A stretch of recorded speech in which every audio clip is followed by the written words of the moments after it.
Morphosis.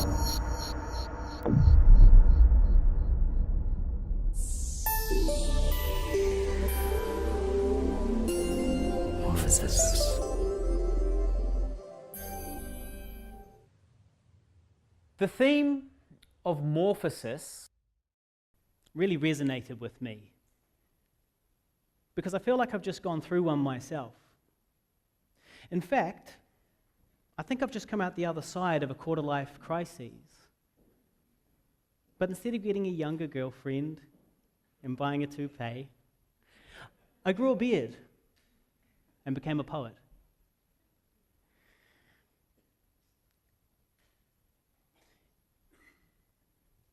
Looking back at this crisis, I see it was actually more of an awakening. But don't worry, I don't mean awakening in that new age pseudoscience kind of way. I just mean I gradually became aware of the bigger picture and my pixel in it. I look back at my 20s and see that I was an automaton, set on procreate mode. So I wonder I got anything done. Worse than that, though, I was a hypocrite. I said I was an animal lover, and yet, through the power of purchase, I paid for animals to be tortured and murdered. Then I'd say stuff like, nature is important, as I filled up at the gas station with fuel that was imported from a war-torn brown nation, so I guess I was also kind of racist. But it's not that I was evil or malicious. It's that I was ignorant.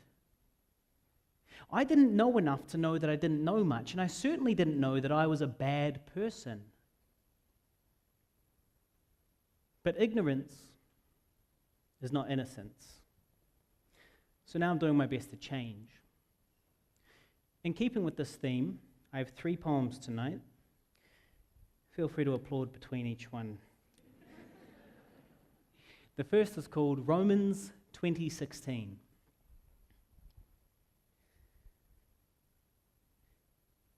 Did the Romans know their empire was crumbling? Or did life go on? As senators squabbled and barbarians massed, did citizens go to work, oblivious to the rumbling?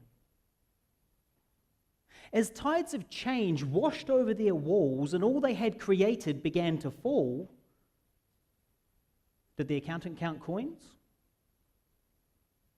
Did the baker bake bread? What does the apocalypse look like? Is it the flash of missiles in the night sky?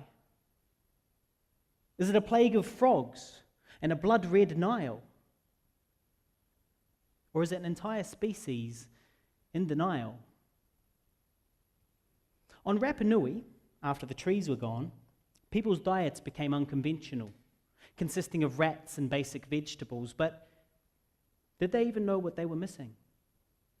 How can you miss a delicious fish if you've never been fishing to taste its deliciousness? If you're born after the last coconut has died, well then your rat tastes fine. So I wonder, is our empire in decline? But we don't know it's too late. So we're chopping down the trees while history turns the page.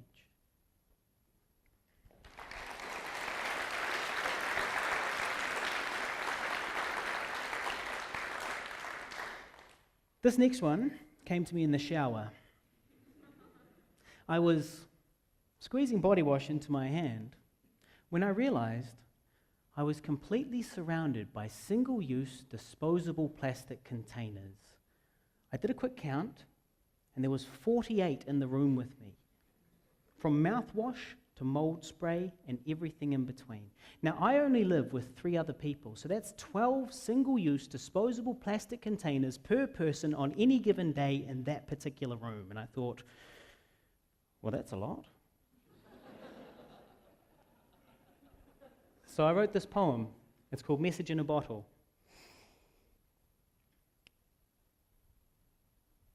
Have you ever considered this? that every piece of plastic you've ever touched still exists. Every bottle of Coke, every dispenser of soap, every spray and wipe, every Sprite, every beer at a rugby game, any beauty product you care to name, they all still exist. You can send them up in smoke, but they won't break down. Their core components remain forever abound. It's plastic, not magic, so it doesn't disappear. It's literally floating in the ocean or in the atmosphere. So next time you're at the beach and you see a bottle bobbing by, know that bottle is a message traversing the ocean of time.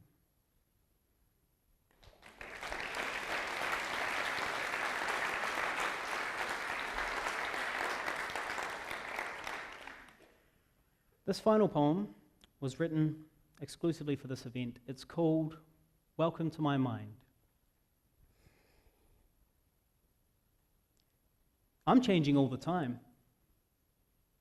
I changed universe from womb to world. I changed schools. I changed schools again.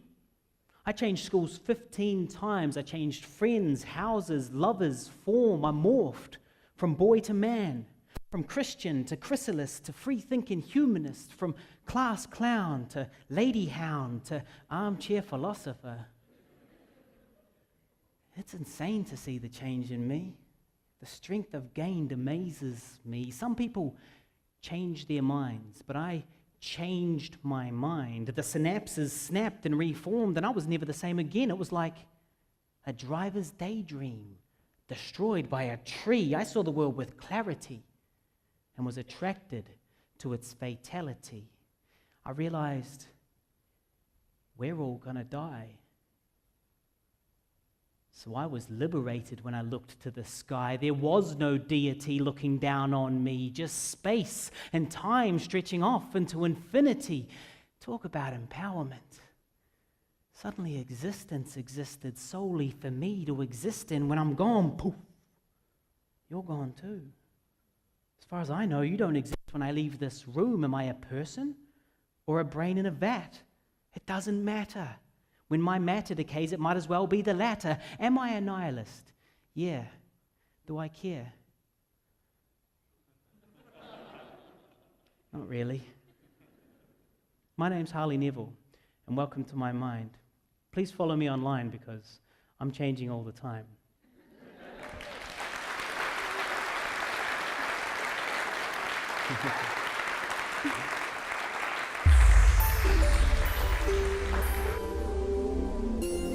Morphosis.